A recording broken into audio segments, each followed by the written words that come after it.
उत्तर प्रदेश में राजनीतिक रूप से महत्वपूर्ण देवबंद विधानसभा सीट पर चुनावी लड़ाई तेज हो गई है, जब असदुद्दीन ओवैसी की ऑल इंडिया मजलिस से इत्तेहादुल मुस्लिमीन यानी AIMIM मैदान में उतरी और इस निर्वाचन क्षेत्र में मुस्लिम वोटों पर नजर गड़ाए हुए है। जहां AIMIM और अखिलेश यादव की समाजवादी पार्टी यहां मुस्लिम वोटों के लिए होड़ कर रही है, वहीं बीजेपी को अपने उम्मीदवार और मौजूदा विधायक कुंवर ब्रजेश सिंह की जीत का भरोसा है। AIMIM उम्मीदवार उमैद मसूदी देवबंद के प्रमुख मसूदी परिवार से हैं। उनके पिता मसूद मदनी उस क्षेत्र के एक राजनीतिक व्यक्ति हैं जिन्होंने उत्तराखंड सरकार में मंत्री पद पर रहते हुए भी काम किया है।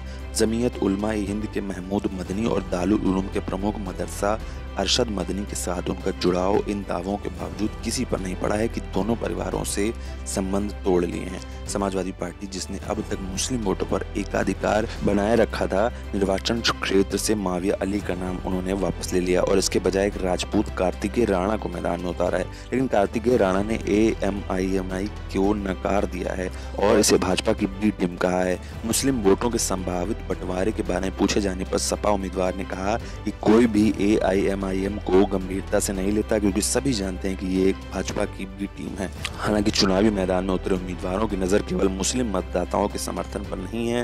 माविया अली, जिन्होंने सपा उम्मीदवार के रूप में अपना नामांकन जमा किया था, अभी भी चुनाव आयोग की वेबसाइट पर पार्टी के उम्मीदवार के रूप में दिखाई देते हैं। उनका नामांकन अभी स्वीकार नहीं किया गया है, लेकिन अली भी समुदाय के वोटों पर हावी हैं। एक बार इस सीट से विधायक रह चुके हैं। इन जाने माने चेहरों के अलावा कांग्रेस के टिकट पर राहत खलील, जनसत्ता पार्टी से जहीर और संयुक्त विकास पार्टी से नौशाद जैसे उम्मीदवार भी अपनी किस्मत आजमाएंगे।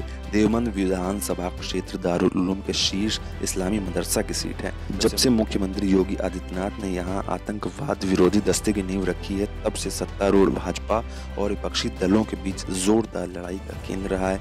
विपक्ष इस कदम को मतदाताओं के ध्रुवीकरण के प्रयास के रूप में देखता है और ATS केंद्र की स्थापना के बारे में कोई नकारात्मक टिप्पणी नहीं करने के लिए सतर्क है, बल्कि विपक्ष ने केंद्र का एक साथ स्वागत किया है। कुछ नेताओं ने तो यहाँ तक दावा किया है कि उनके पूर्वज विभाजन के दौरान मुस्लिम लीग के खिलाफ खड़े हुए थे। केंद्रीय गृह मंत्री अमित शाह देवबंद में पार्टी के उम्मीदवार के लिए घर घर प्रचार कर रहे हैं, क्योंकि इसी राजनीतिक संदेश पर भाजपा की रणनीति में एक महत्वपूर्ण स्थान के रूप में देखा जाता है।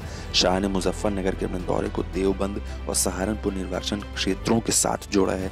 माना जाता है कि इस क्षेत्र ने सालों तक अपने सामाजिक ताने बाने को बरकरार रखा है। 2013 के मुजफ्फरनगर दंगों के बाद बदल गया और भाजपा ने 2017 के विधानसभा चुनावों में इसका बखूबी लाभ कमाया था। इस सीट पर राजपूतों के बाद दलितों की महत्वपूर्ण संख्या है और मुस्लिम वोटों को हथियाने के लिए तेज लड़ाई के साथ विपक्षी दल किसी भी बयान और कार्रवाई से बचने के लिए कड़ी मेहनत कर रहे हैं, जो निर्वाचन क्षेत्र का ध्रुवीकरण कर सकते हैं। सपा नेताओं से अखिलेश यादव द्वारा मोहम्मद अली जिन्ना की प्रशंसा के बारे में पूछे और वो चुनावों के ध्रुवीकरण के लिए भाजपा को दोषी ठहराते हैं। सपा नेता इमरान मसूद तंज कसते हैं और कहते हैं कि जिन्ना हमारा दुश्मन है, उन्होंने देश को बांट दिया है और जिन्ना की बात करने वाले उनकी विचारधारा के हैं। आप सभी ने आधा बयान सुना है। अभी भी खुद को सपा उम्मीदवार के रूप में पेश करते हुए माविया अली कहती हैं कि जो लोग जिन्ना की बहस का समर्थन करते हो पाकिस्तान जाते हैं और बिरयानी खाते हैं। आज तक एक भी गैर भाजपाई PM पाकिस्तान में जाकर बिरयानी नहीं खाकर आया है।